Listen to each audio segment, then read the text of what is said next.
I mean, the key is really, truthfully, I tell everybody, especially people who haven't bought real estate, the key is just get started. Right. Don't worry so much about the size of the deal or how much money you could earn off the deal right away. It's just getting started and finding a property you think you can manage. And I chose industrial, then I moved into retail. But it truly doesn't matter if you want to buy multifamily, if you want to buy office, whatever product you like, just get started.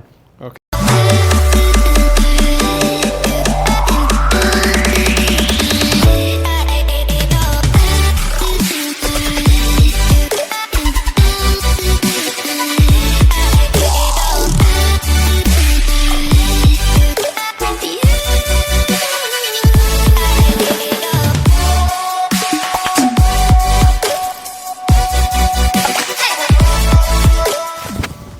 Here we go. Life according to Todd. Thank you for having me today. Wow, thanks for coming by. I've been waiting for this day. I read your book, Life According to Todd, and it goes into great detail about real estate investing, the journey. You like commercial properties, is that correct? That's right. I stick to commercial real estate only. And you've been doing this for what, 30 years now? I bought my first property in June of 1998, so just over 25 years. Wow, 25 years. I still own that property today. Really? Yeah. So what was that first property you bought? The first property I bought, like I said, in 1998, was a 7-unit warehouse in a city called West Park, which back then wasn't a city, but West Park, Florida, and it's automotive center, and it had like an oil change place, a brake place, car detail center, auto accessory zone. And when I bought that, it had 3 vacancies and 4 tenants.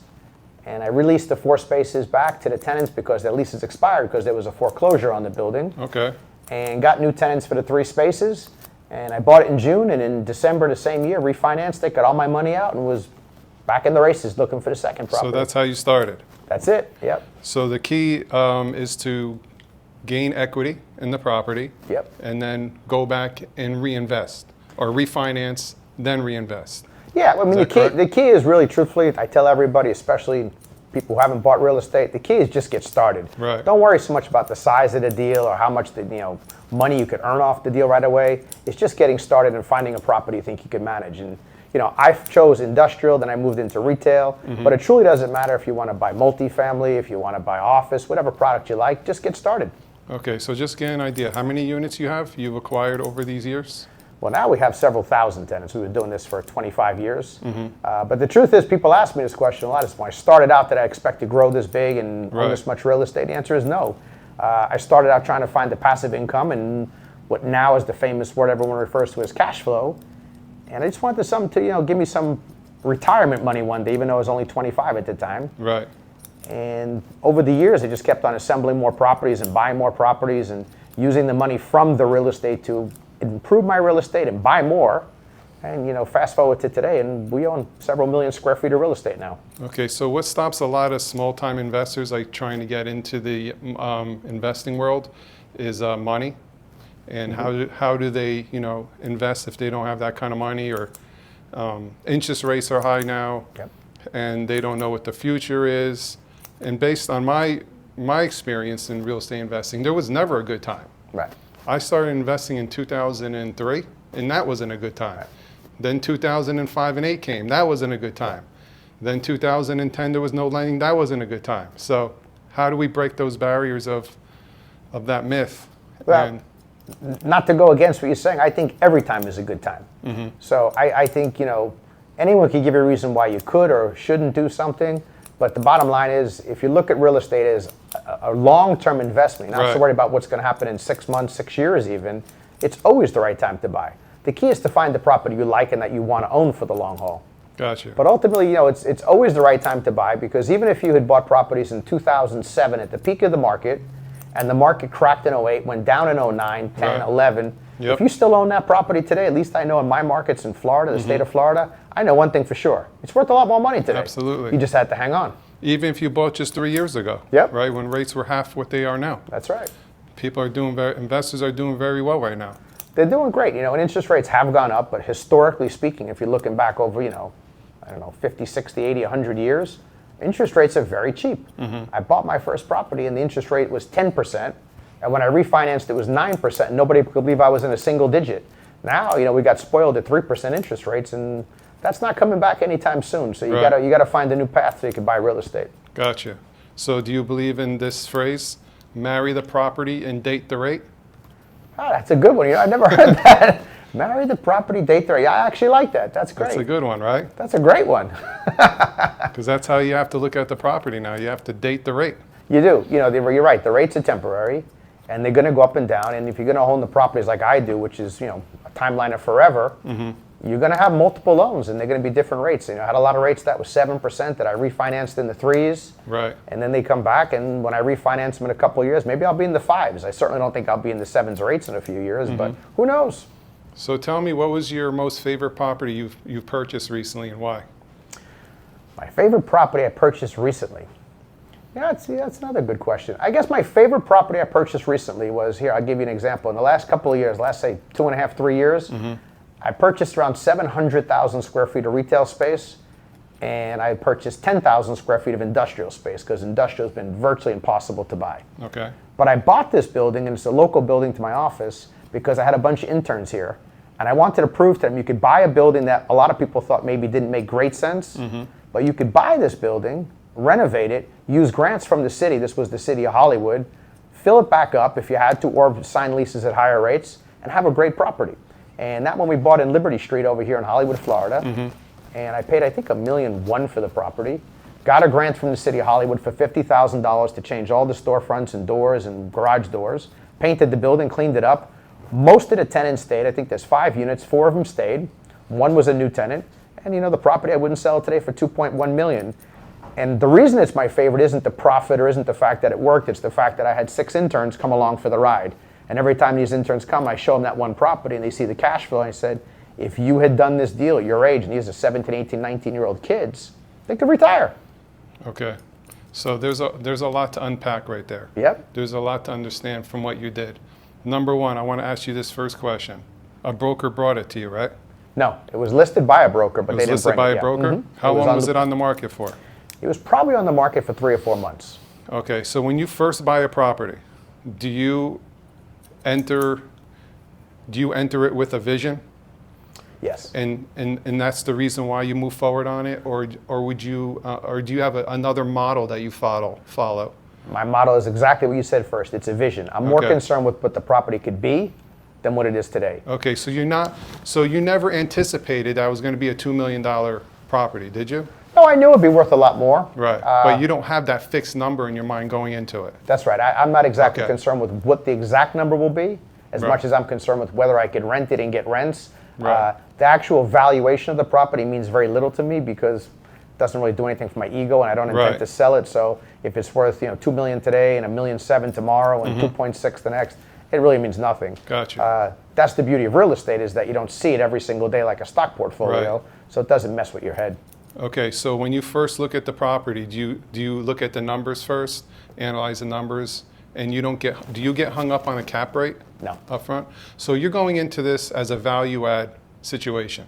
That's correct? Right. You're buying this property to value add the property and to in turn make more equity in the long term, correct? Spot on correct. That's okay, so what is that first thing, when you first looked at the property, what is the first thing that sparked your curiosity about it, that you want to investigate it further? The first thing on this deal was that it was in a great area. Okay. It's actually right across the street from the Hard Rock Casino. Okay. And anyone who knows that area, right on the corner, they just knocked down now, but they were at the time going to be knocking down an old strip center and building 5 25-story buildings with over 1,200 units right there. Okay. And right down the street, they built a new hotel and some other new product. So first thing I loved is the area. That's number one. If you don't love the area, stay away. Location, location, location. That's right. That is the key. And I always like to put myself in the path of progress. So I'm not looking to be the guy to build, a $1 billion project with 1,200 apartments, but I certainly want to be next to him. I got you. So let him take the risk, and I'll be next to him. Okay. The second thing I looked for was potential of the absolute property. So its condition was terrible as far as maintenance, but structurally, it's a great building. It's a concrete block warehouse with the concrete twin T roof. It's, the roof was bad above that, but the twin T was fantastic. Everything was in good condition, but it probably hadn't been painted in 20 years. The tenants weren't really caring about the building. The garage doors weren't opening well, so it just had a lot of deferred maintenance, which I know is an easy fix. So poor management. Yeah, I hate to use the word poor management because the gentleman who owned it deferred maintenance. He was older. He just didn't care. I tell people, you see this a lot of times in your housing neighborhoods too, right, where a guy buys a brand new house, he moves in, and all of a sudden, all the vendors are there. He's putting in new floors, new window treatments, painting the house, adding a pool. Yep. And then he stops and does nothing for the next 20 years. Nothing happens. But the new people do new stuff. So I hate to say it was bad management more so than just, the guy was making money, he was happy, and just let it go. Okay. So location, deferred maintenance, what was that third thing that now made you want to investigate it further? The potential for businesses to thrive and succeed there. Okay. And being the fact that there's so much development in that area, I mean, it's extraordinary, and the road widenings and everything. Right. The belief is that there's always going to be vendors who want that space, who want to be nearby. So my target audience isn't the guy going to the Hard Rock Casino, which has a couple thousand rooms. Right. My target is the electrician who works for them, the plumbing Right. company who works for them, the AC tech who wants to be across the street from their biggest jobs. Gotcha. So that was my market. Awesome. So after you've done that, my next question for you would be like, let's say a broker called you, and I'm sure you get a lot of deals coming across your desk every day. Yeah. And I know these brokers have relationships with you, right, for years. Yeah. So what is it that the brokers do? What kind of, how do they filter the properties back to you so that you would consider them? What would you tell the broker? I get a lot of brokers call me, which I'm very grateful for because they are the greatest source of finding deals. Right. And even if they have a deal that's not for me, I'll spend 15, 20 minutes talking to them about what I look for. And the people who know what I'm looking for, the brokers know I'm looking for the value add deals. If the shopping center has Publix, which is South Florida's biggest grocer, and Starbucks and Chipotle, there's nothing for me to do there. So they don't bring me those kind of deals. That's like a bond. So I'm not a buyer for that. They're looking for the deals that have the biggest headaches because they know my management team and I want to solve the headaches, and that's how you get paid. So they have that scoped out and they know what I want, and that's generally what they bring me. Okay. So you basically tell the broker, listen, bring me value add potential in good locations. Yep. Right? And then how do you know when, so let's say the broker tells you, yeah, it's 20 million. How do you know, like right off the spot, to want to pursue it or not if that's overpriced? Well, what is your quick analysis on how to decipher if that's something you'd want to pursue? The quickest thing I look at is, once they tell me where the property is located, the first thing I'm going to be able to do, which is I always think it was price per foot. And a lot of guys in real estate, they call it price per pound, but it's price per foot. So, if you're bringing me in a market where I kind of know the rent rates and things are selling for, say, $200 a square foot and you want $350, I'm already kind of a little jaded on it to start. But if you bring me something for $150, I'm super excited because I want to find out what's going on. Yeah. So price per foot's the most important thing to start. So you go off price per foot. Yep. Also known as comps? Will you run comps? Yeah, of course we'll run comps. And we use sites like CoStar, which does a lot of the research for it. Not a lot, does all the research for us. You just plug and play, and they'll give you everything. But we also know the areas we're in pretty well, so I know. So a lot of times you can get tricked in price per square foot, so you got to kind of know one corner is very different than a block away. So we have to really be paying attention to that. Okay, now is there a specific model that you follow, like an underwriting process that you follow while you're analyzing a deal? Well, yeah, we start out by looking at the price per foot. And then it comes down to the financials. And that's really, the numbers don't lie and won't lie. So the real key is to figure out what are the tenants paying in rent, how long is the duration of that lease, and can they actually pay it? Because a lot of times you'll see deals that are stacked will buy. They'll say, this tenant's paying $5,000 a month, but the market is really $4,000 or $3,500. So I stay away from those deals because if you lose that tenant, you're really going to be out and you have a big problem.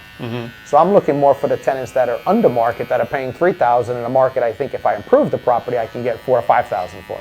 Right. So for somebody who's like investing in single family properties, they're fixing and flipping or they're trying to rent them out and they want to start scaling up bigger, what is your advice on how to get started in a commercial space, on how they could start transitioning over and knocking down all the myths that are in front of them that they think they can't do it? Commercial is just as easy as residential. You're right, spot on. A lot of people think that because they own a house or they own an apartment that it's the same thing. And the commercial is just as easy because all you're going to do, the only difference is instead of your tenant being, Mary and Bob who have jobs and want a house from you, you're going to have business owners. Right. Personally, I prefer working with business owners because we are also doing business. So it's never as personal. They understand that, you're going to pay rent and you're going to operate your business, and my business is the renting business. Versus Mary and Bob, who unfortunately could run into hard times and not pay rent.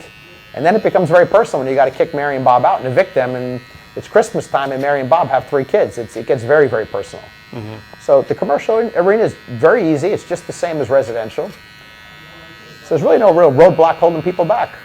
From what I noticed in my investing career is that it takes the same amount of time to find a commercial property as it is to find a single family house, right?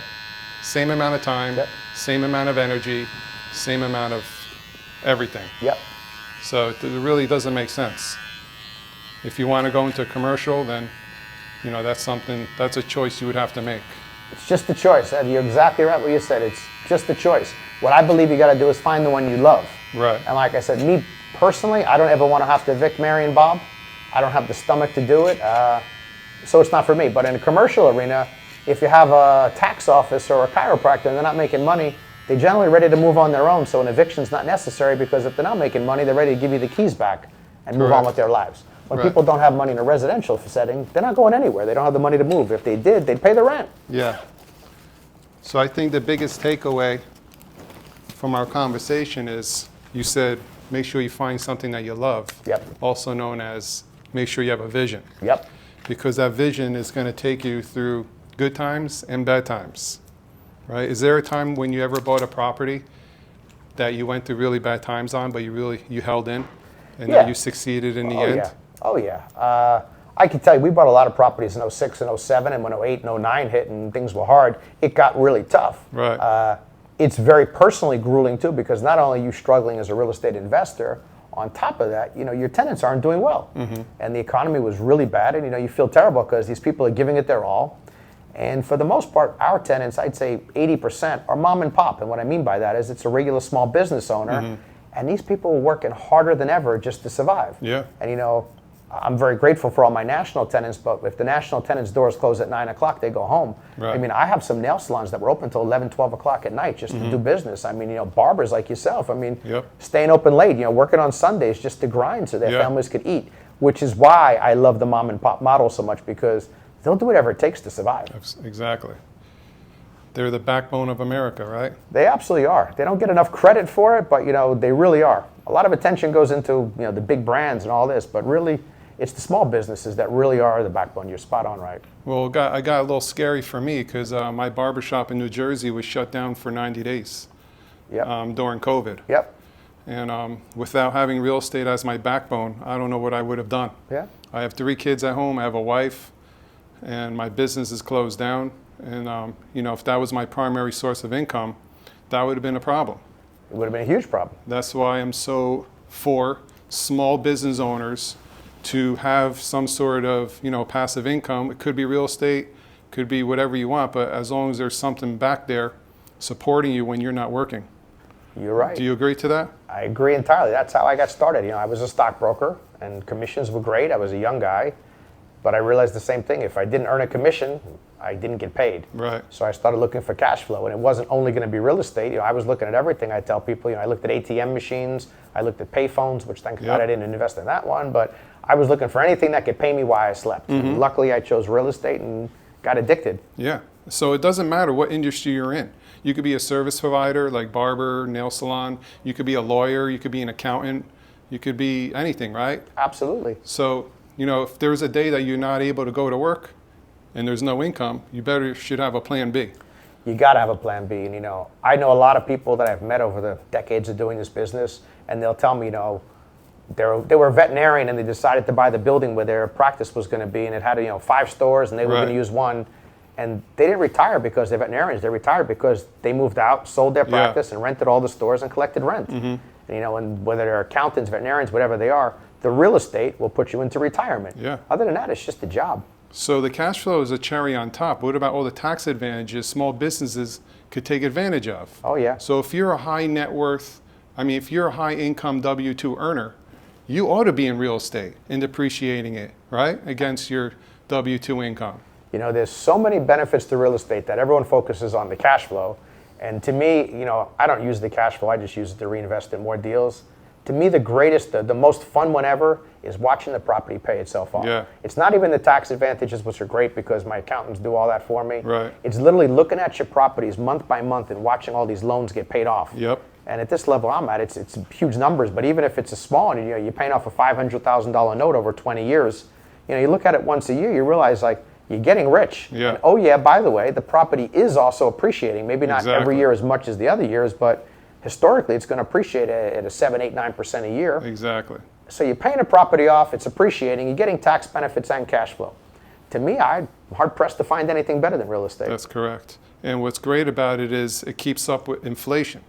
Yep. Right? So rents will rise while inflation's happening. So if you keep your money in the bank just sitting there doing nothing, you're losing. Yeah. So at least in real estate, let's say you're not even breaking even. Let's say you're just breaking even. Yep. That's fine, because over time you're building equity, and eventually your rents will rise. You are right. And it'll catch up. And I see a lot of properties like that. I'll buy a lot of properties that people say don't make sense, like the Liberty Warehouse I bought. And people said, well, why would you buy that? There's no return because the tenants aren't paying a lot of rent. And I said, but they will. Yeah. And, it certainly took me, I would say, 6, 7, 8 months to get the property cleaned up and Right. change the doors and the windows and everything. And I was lucky to get the grant, but I would have done it with or without the grant. Mm-hmm. And now the property's throwing off thousands of dollars a month in free cash flow. I haven't refinanced it because rates have gone up, so I won't. But I can certainly refinance that property, get all my money out, and still be cash flow positive. Okay, so there's been a rise now with syndications, individuals raising money and bringing money together and going into deals with general partners, limited partners. What do you think about that? As long as the general partner, the guy bringing the deal to the table, has a couple of things. And first one is, got to have skin in the game. If you don't have money to put skin in the game and you want to raise money, you better raise it just from family and friends, not from strangers, because you have a responsibility when you're borrowing money from people, which is ultimately what you're doing, right. that you damn sure better know what you're doing. And that's the second part. I do believe you should be an expert. And I don't mean an expert like you graduated from Wharton or right. Harvard, but you better really know what you're doing. And some people say, I've actually heard recently where someone said, well, you shouldn't be an expert, just get started. And I said, well, that's fine if it's your own money right. and you don't respect your own money. But if you're going to ask a stranger or you're going to ask a friend or a relative to invest money in your business model and you're not an expert, I mean, that to me is just lunacy. So you got to know what you're doing. So you would put a lot of emphasis on the GP, the management side, the person bringing the deal. I put it all in the GP. Right. That's really what the investors are really betting on. The general partner, they're betting on the jockey, and they're betting that they could take it home. And when you have people's money behind you, you better do whatever it takes to make it happen. But you think, is that a good way for someone who's entering into the commercial space to start? Like, let's say they're managing a residential portfolio and they're moving into now commercial. Is that a good way to start for somebody? It's different for everybody. It also depends on the deal you have. I think personally, to become a GP, and this is just my opinion, it may not be the popular opinion, that you need to have a couple of experiences under your belt before you should be asking people for money. Right. I would never go out and ask people for money if I hadn't done some real estate deals. Correct. You also are going to have a much harder time raising money by going in and saying, I've never been in the real estate business, but here I'm going to raise money. So that's going to make it a bit more challenging. It doesn't mean you can't do it. I mean, people do it and it does work. But, it just makes it a lot harder, I guess. So you manage all your properties, correct? Yes, we do. All in-house? Yep. You do all your management? Well, not me personally, but our team at Current Capital Group. So we have a full management arm here. We have about 30 people who do management and leasing. And we supervise all our properties as well as third-party management, so we do for other people as well. Do you sell properties? Do you sell? I've never sold my properties. I probably sold 3 or 4 properties in the last 10 years of mine. And for clients, we very, very rarely ever sell a property. We're not really brokers in that capacity, although we are licensed and can do it. But we really don't do that. That's better served by the people who are experts that are real full-time brokers. Gotcha. We do leasing. You do the leasing? Yep. So have you ever? So I'm taking that you'd never really take advantage of the 1031 exchange, deferring your taxes. Well, again, I'm not a good seller because I like to keep everything. Right. Even the first property I bought in '98, still own that today. Yeah. So I'm not a seller. Right.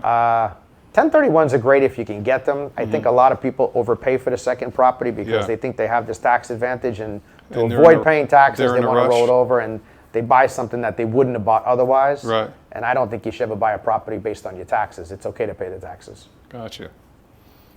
Awesome. So, so when you're purchasing like a big commercial property, are you doing your own inspections, or you hire that out? Hire it all out. Hire it all Obviously, out. I'll go to the property and walk the property Right. and based on my experience. But when you're buying properties, especially at the level I'm buying, you can't afford to make a mistake. So you walk all your properties. Oh, before I buy a property, absolutely. Yeah, I'll walk it. I'll review the leases. My team and I will, we'll audit all the leases. We go over everything. So you're like the acquisition manager. Yeah, when it's my money on the line, I sure am. Yeah, I mean, I'm lucky that I have, like I said, I have a great team who does a lot of the work, and they'll go through all the leases and they'll go through all the Right. agreements with the vendors. But 100%, yeah, I'm going to review it all myself too. Okay. So where do you see the future of retail headed? With online e-commerce on the rise, you're going full force into retail, seems like. What's your vision? Well, I'm full force into retail because it's been viable. And what I mean by that is in the last couple of years, people have strayed away from real retail, so I've been able to get deals. So I like it. That doesn't mean I don't like industrial more, because I probably would love to buy more industrial. It just hasn't been available. Okay. So I have to go to where the market wants me to go. I have no intention to get into multifamily, like I said, because I don't enjoy it. Right. But I may be buying more industrial in the years to come. As far as the state of retail, they wrote that obituary far too many times that retail was dead and people aren't going to shop and everything's going to be done online. And that's just not true. And you've seen it play out now in the last few years that even Amazon is opening stores. Right. But in the U.S. and most countries I've traveled to, people are very experiential. And what that means is they want to go out. Right. They want to go to restaurants. You can't get your chiropractor, your nails done, your dentist online. But even still, people still want to go to malls. That's right. They don't want to go to as many malls. They don't want to shop the same way. But there's a mall by me, the Aventura Mall. And let me tell you, every day of the week, it is packed. Yep. And these stores have a presence online and in the retail stores. So you got to have both. It seems like they want an experience, That's right. right? It's no longer, just put the brick and mortar in there and it's done. That's it's right. more now an experience. That's Correct? right. Absolutely. People want that. They still Like want the to go malls to are getting bigger, right? More Yep. exotic shops, getting people out, making people get out of the house. Absolutely. It's funny because it's Halloween tomorrow, and this morning they were talking on the radio that Freddy the Fifth, I think it's called, the movie came out this weekend, and they said the Freddy Krueger movie. They said it did $78 million, which was incredible, and that's like one of the biggest of the year. And they said, and what's crazy about that is not only did it do $78 million, it was free on Peacock. You didn't have to go to the movie theater. But people wanted to watch it in the movie Yeah, theater. of People course. want to go and have popcorn and be scared with other people. Well, they're serving drinks now at the Yeah. movies. You can recline your seat. The floor is not sticky anymore. With That's all right. with all the drinks. They're delivering the food to you. It's the experience. And even the bowling alleys, Yep. The bowling alleys have bars in them now, They have music, DJ. No, it's a different world, and it's only gotten better, but I, for one, don't think retail is going anywhere. I think it may Right. change, but it certainly isn't going away. Awesome. So if you were to start all over again, what would you do? If you were starting from square one again? Great question. Would you buy that same property that you would have bought, or would you have taken another path? I'd buy that exact same property. I'd still own that same property. I'm glad I bought it. If I was to do it all over again, and one of the things I work on the most myself right now is just being more aggressive and reaching for higher goals, because we all have our comfort zones. Right. And if you could do one for 5,000 feet, you could certainly do three for 5,000 feet. But myself, I'm guilty of this too. We just don't push ourselves bigger and better until we see other people do it. So I do like to mentor and model other people. Well, I appreciate you bringing me to your office. I know you're real busy. I appreciate you have you thousands of units you need to manage and properties to buy, so I appreciate you allowing me coming to your office. It's been a pleasure. Here's a hand wipe. So let's wipe our hands before we get I back to love work. this one. The hood pop. Hand pop. Now you'll be ready to work. Wait, did the wrong way. Yeah, just pop it like this. Popped it the wrong way. Up there it That's goes. Just let it rise. This is great. So our hands will be ready for the computer after the cut. That's right. We'll be ready to be shaking hands with potential sellers and potential tenants. I unrolled it wrong again. There we go. This was a clever idea. That's right. I need these for my car more than anywhere, because especially when you're in properties, you're going around, you're touching doorknobs and handles, right. your hands come out dirty. Yeah. The first thing I do is run to get them cleaned up, but these are fantastic. That's right. Vince, Thank you. It's been a Thank pleasure. you, Todd. Thanks so much for the Appreciate haircut. it. Thank you. Thank you.